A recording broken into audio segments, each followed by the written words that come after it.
The stage is now set for former President Donald Trump's fourth arrest. He has 9 days to surrender to officials in Georgia on the election interference indictment. The sheriff in Fulton County says he plans for the former president to have his mugshot taken like any other defendant. ABC's Lionel Moise has the details. This morning, the sheriff's office in Fulton County, Georgia, announcing former President Donald Trump and 18 alleged co-conspirators are expected to turn themselves in by the district attorney's deadline Friday, August 25th. The sheriff's office says it's expected that all 19 defendants named in the indictment will be booked at the Rice Street Jail.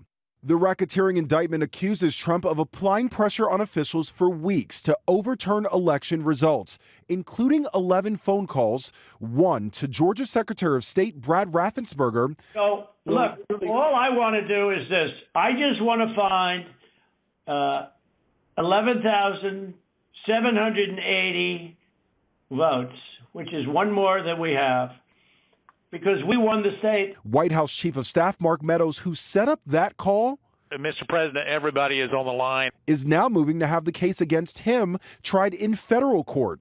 Trump has remained defiant, using the charges as ammo on the campaign trail. Every time one of these new sets of charges comes out, his fundraising numbers, they go up. He goes up in the polls. This as Trump's former lawyer, Rudy Giuliani, also charged, is on defense. I thought when I was doing this, I was protected by the fact I was defending him.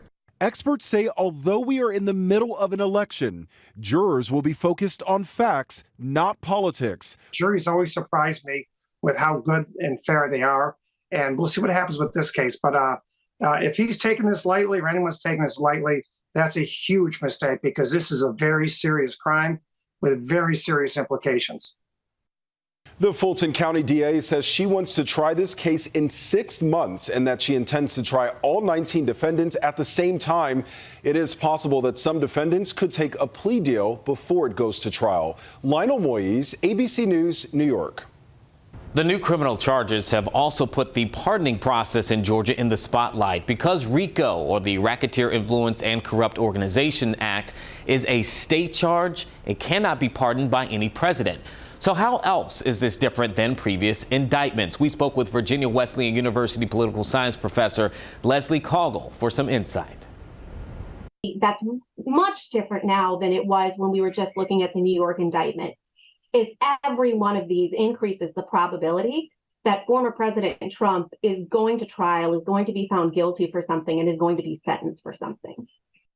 Coggle also says the timing couldn't be worse for voters. There will be a series of relevant charges to consider as they go to the polls at the height of the primary and presidential elections.